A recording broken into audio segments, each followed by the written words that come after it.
교회를 10년 넘게 다녔는데 누가 삼위일체를 설명해보라고 하면 말문이 막히는 분 계신가요?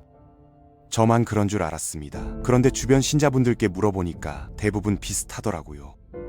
목사님 설교 들을 땐 고개 끄덕이는데 막상 내 언어로 설명하려면 입이 안 떨어집니다.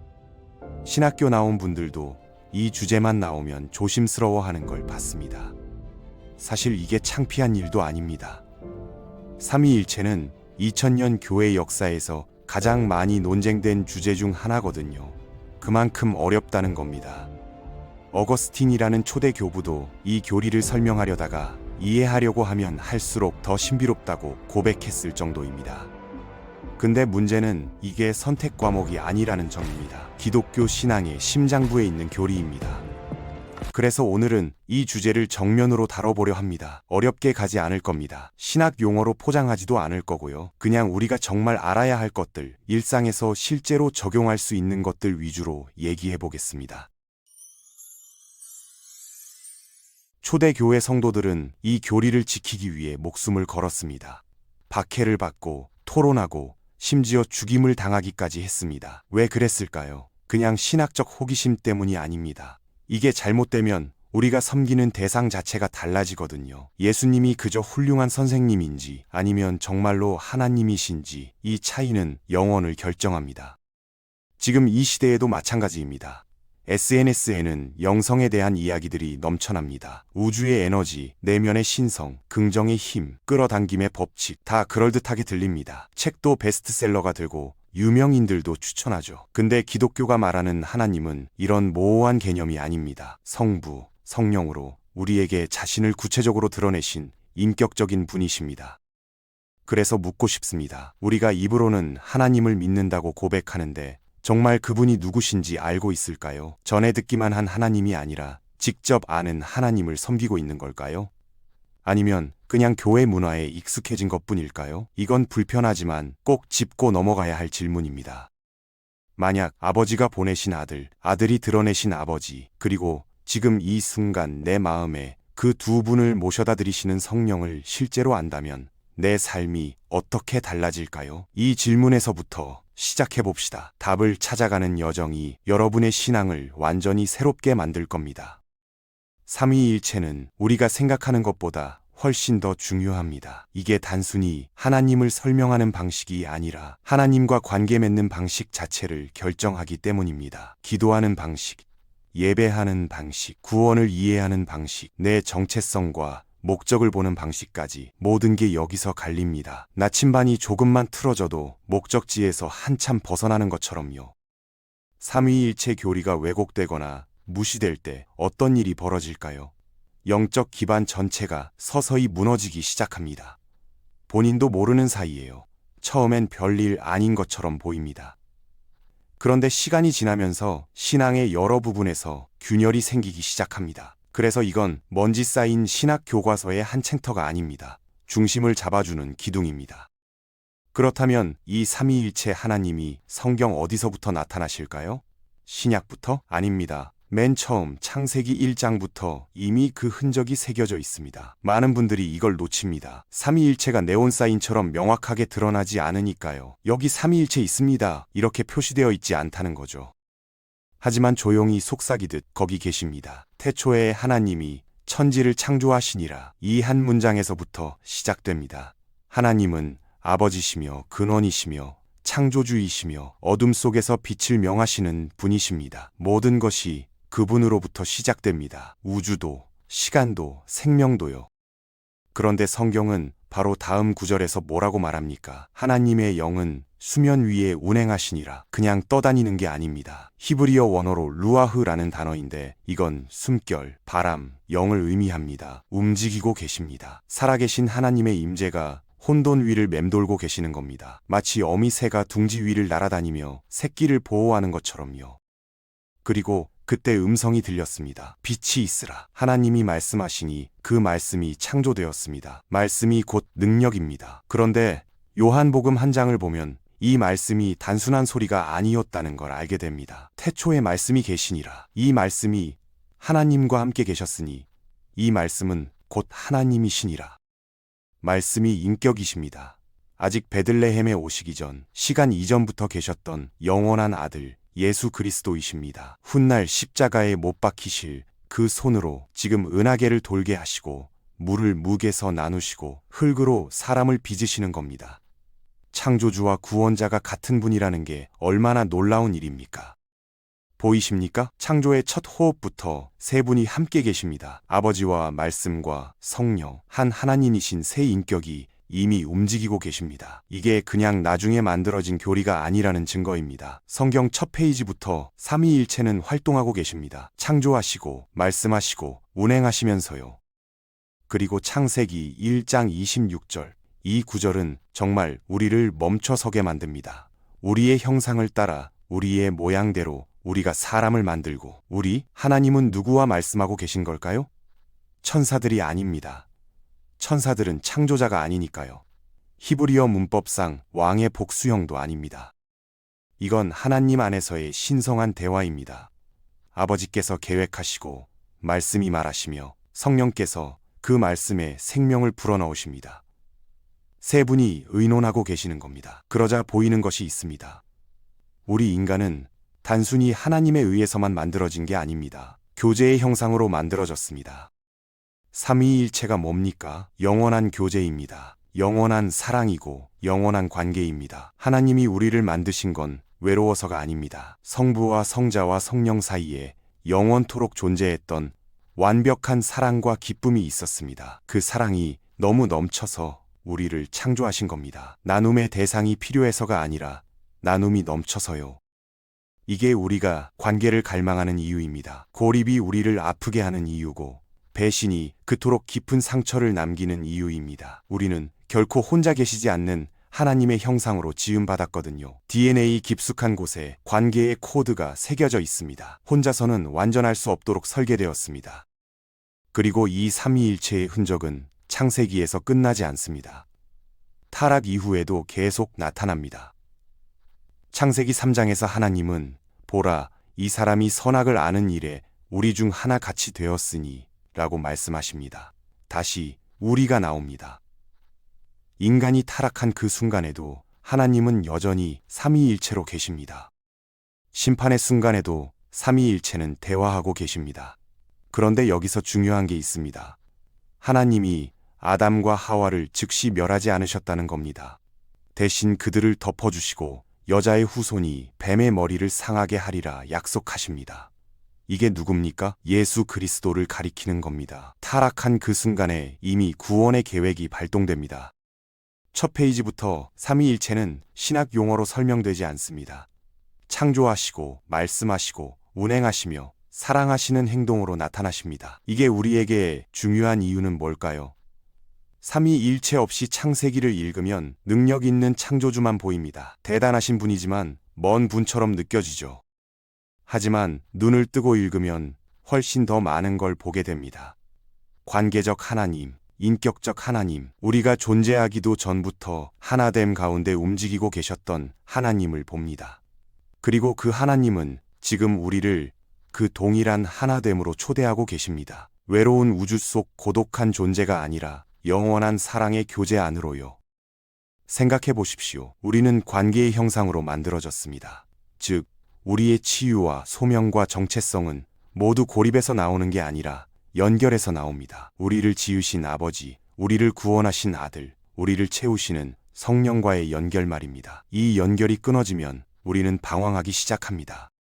그렇다면 이제 핵심 질문으로 들어가 봅시다. 삼위일체란 정확히 무엇일까요? 여기서 확실하게 잡고 가야 합니다. 애매하게 믿으면 안 됩니다. 하나님은 본질상 한 분이시지만 인격상 세 분이십니다. 한 본질, 세 인격. 이게 핵심입니다. 간단해 보이지만 이 한 문장이 2000년 교회를 지켜온 고백입니다. 세 하나님이 아닙니다. 한 하나님이 세 가지 역할을 한다는 것도 아닙니다. 영원히 존재하시는 한 분 하나님이 성부, 성자, 성령이라는 세 개의 구별된 인격으로 존재하신다는 겁니다. 이게 쉽지 않다는 거 압니다. 그래서 사람들이 비유를 많이 씁니다. 이해를 돕기 위해서죠.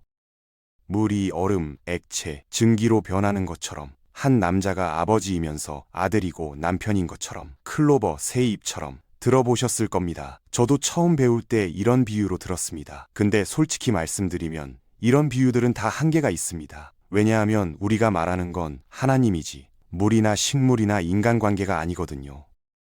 물은 한 번에 한 가지 형태로만 존재합니다. 동시에 얼음이면서 증기일 수 없어요. 그런데 하나님은 동시에 아버지이시고 아들이시고 성령이십니다. 한 남자의 역할들은 다 같은 한 사람이지만 성부와 성자와 성령은 서로 다른 인격이십니다. 차이가 보이시죠? 비유는 도움이 되지만 완벽할 수 없습니다.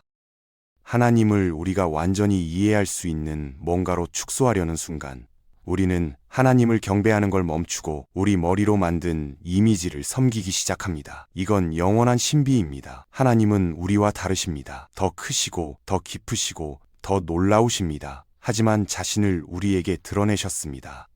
이게 은혜입니다.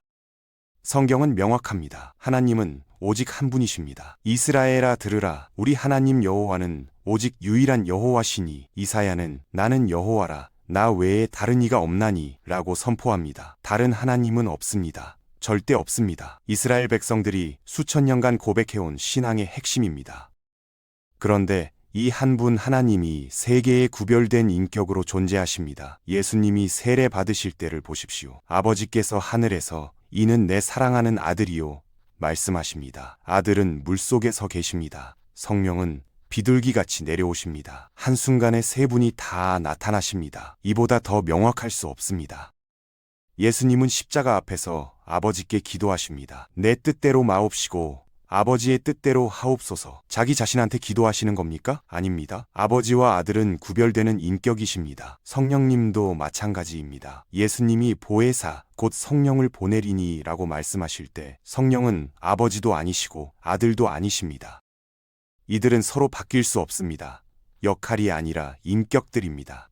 아버지는 아들이 아니시고 아들은 성령이 아니시며 성령은 아버지가 아니십니다. 하지만 세 분 모두 동등하게 영원히 완전하게 하나님이십니다. 각 분이 신성을 부분적으로 소유하신 게 아니라 완전히 소유하고 계십니다. 이게 놀라운 겁니다. 그런데 하나님은 세 분이 아니라 한 분이십니다. 모순처럼 들리시나요? 모순이 아닙니다. 분리가 아니라 통일입니다. 그리고 이건 새로운 게 아닙니다. 초기 교회가 만들어낸 교리가 아니라 성경이 계시한 걸 고백한 겁니다. 박해받는 와중에도 이 진리를 지키려 했습니다.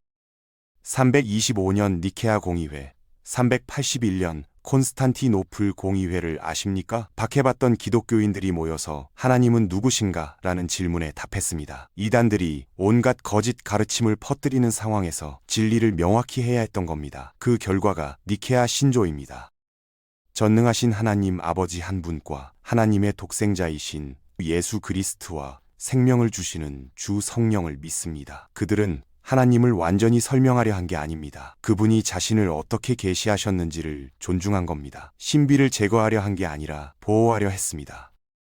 이게 우리에게 무슨 의미일까요? 우리 신앙이 허구에 근거하지 않았다는 뜻입니다. 이해할 수 없지만 친밀하신 하나님, 논리보다 크시지만 우리 숨보다 가까우신 하나님께 근거하고 있다는 겁니다. 그리고 이걸 깨닫는 순간 사는 방식이 바뀝니다. 단순히 하나님을 믿는 게 아니라 삼위일체와 함께 걷고 있다는 걸 알게 되니까요. 아버지는 우리를 먼저 사랑하신 분입니다. 아들은 우리 자리를 대신하신 분입니다. 성령은 지금 우리 안에 거하시는 분입니다. 세 인격, 한 하나님이 우리 구원을 위해 함께 일하고 계십니다. 아버지께서 구원을 계획하시고 아들이 구원을 성취하시며 성령께서 구원을 우리 마음에 적용하십니다. 이건 이론이 아닙니다. 개인적인 겁니다. 기도할 때 우리는 성령을 통하여 아들을 통하여 아버지께 나아갑니다. 에베소서 2장 18절이 바로 이걸 말합니다. 예배할 때 아버지의 영광을 드러내는 건 우리 마음을 감동시켜 아들을 높이게 하시는 성령이십니다. 성경을 읽을 때 그건 아들을 중심으로 한 성령의 영감으로 아버지의 뜻을 드러냅니다. 복잡한 종교가 아닙니다. 관계의 신성한 춤이고 우리는 그 안으로 초대받았습니다. 최근에 하나님과 목적과 사람들로부터 단절되었다고 느끼십니까? 기도가 메마르고 예배가 형식적이고 삶이 무의미하게 느껴지십니까? 어쩌면 우리를 존재하게 하신 삼위일체와의 접촉을 잃었기 때문일 수 있습니다. 하지만 돌아갈 수 있습니다. 지금 이 순간도요. 종교나 형식이 아닌 이 세 분과의 살아있는 관계로 다시 들어갈 수 있습니다. 아버지의 사랑을 구하고 아들의 은혜에 감사하고 성령의 교제를 경험하는 삶으로 말입니다. 구체적으로 어떻게 시작할 수 있을까요? 내일 아침부터 해볼 수 있는 실천이 있습니다. 기도할 때 의식적으로 삼위일체를 인식해 보세요. 아버지, 저를 사랑하셔서 예수님을 보내주셔서 감사합니다. 예수님, 저를 위해 십자가를 지셔서 감사합니다. 성령님, 지금 제 안에 계셔서 감사합니다. 이렇게요. 처음엔 어색할 수 있습니다. 하지만 계속 하다 보면 기도가 달라지는 걸 느끼게 될 겁니다. 막연한 하늘을 향해 말하는 게 아니라 구체적인 새 인격과 대화하고 있다는 걸 깨닫게 됩니다. 그리고 그분들이 실제로 듣고 계시다는 확신이 생깁니다. 예배할 때도 마찬가지입니다. 찬양하면서 이 찬양을 아버지께 드립니다. 예수님의 이름으로 드립니다. 성령님, 제 마음을 열어주세요. 이렇게 의식하며 드려보세요. 형식적이던 예배가 살아나는 경험을 하게 될 겁니다. 단순한 노래가 아니라 삼위일체 하나님과의 만남이 됩니다. 성경 읽을 때도 이 렌즈로 보세요. 아버지의 계획, 아들의 사역, 성령의 역사를 찾아보는 겁니다. 그러면 성경이 입체적으로 보이기 시작합니다. 단편적인 이야기들이 아니라 하나의 거대한 구원 서사가 펼쳐집니다. 창세기부터 요한계시록까지 삼위일체가 함께 일하시는 모습이 보입니다. 어려운 일을 겪을 때도 삼위일체를 기억하세요. 아버지는 이 상황을 아시고 계획 가운데 허락하셨습니다. 아들은 이미 이 고통을 먼저 겪으셨고 우리와 함께 하십니다. 성령은 지금 우리 안에서 힘과 위로를 주십니다. 혼자가 아닙니다. 세 분이 함께 하십니다. 죄를 지었을 때도 마찬가지입니다. 아버지께 나아가기 두려우신가요? 아들이 이미 그 값을 치르셨습니다. 예수님이 우리의 대변자로 서 계십니다. 성령님은 우리에게 회개할 마음을 주시고 다시 일어설 힘을 주십니다. 이게 삼위일체의 복음입니다. 인간관계에서도 삼위일체는 우리의 모델이 됩니다. 성부와 성자와 성령이 완벽한 하나됨 속에서도 각자의 독특함을 유지하시듯이 우리도 하나됨과 다름을 동시에 추구할 수 있습니다. 결혼, 가족, 교회 공동체에서 이 원리가 작동합니다. 아무도 말해주지 않았을지 모르겠습니다만 삼위일체는 단순한 신학이 아닙니다. 이게 우리가 살아있는 이유입니다. 우리의 형상을 따라 사람을 만들자 말씀하신 그 하나님은 우리가 그냥 생존하도록 만드신 게 아닙니다. 자신의 신성한 관계를 반영하도록, 사랑 안에서 살도록, 일치 안에서 움직이도록 만드셨습니다. 원수는 이걸 압니다. 그래서 삼위일체를 왜곡하려고 합니다. 만약 우리로 하여금 멀고 차갑고 혼란스러운 거짓 신을 믿게 한다면 친밀감과 정체성과 권위를 빼앗을 수 있거든요. 하지만 더 이상은 그렇지 않습니다. 이제 베일이 벗겨지고 있으니까요. 오늘 이 시간이 여러분에게 무언가를 깨웠기를 바랍니다. 공허하게 만드는 하나님의 버전을 따라왔다면 이제 진짜를 만날 때입니다. 새 하나님도 아니고 세계의 역할을 하는 한 하나님도 아닌 한 영원한 존재이신 완전한 하나님이신 세계에 구별된 인격, 영원히 사랑 안에 계시며 우리를 그 사랑으로 초대하시는 분을 만날 때입니다. 이 진리가 여러분의 기도를 바꾸고 예배를 깊게 하고 삶의 의미를 부여할 것입니다. 더 이상 혼자 고군분투하는 신앙이 아닙니다. 아버지가 계획하시고 아들이 동행하시고 성령이 힘주시는 신앙입니다. 이게 처음부터 하나님이 원하셨던 방식입니다. 마지막으로 이것만 기억하세요. 삼위일체는 신약에서 갑자기 나타난 게 아닙니다. 창조 때부터 타락 이후에도 구약 전체를 통해서 그리고 예수님의 생애와 교회의 탄생까지 계속해서 함께 일하고 계셨습니다. 지금도 마찬가지입니다. 이 순간에도 세 분이 여러분을 위해 움직이고 계십니다. 오늘부터 삼위일체와 함께 걷는 삶이 시작되기를 바랍니다. 이론에서 경험으로, 개념에서 관계로 나아가는 여정 말입니다. 그 여정에서 여러분은 하나님이 얼마나 가까이 계신지, 얼마나 구체적으로 우리 삶에 관여하시는지, 얼마나 깊이 우리를 사랑하시는지 발견하게 될 것입니다.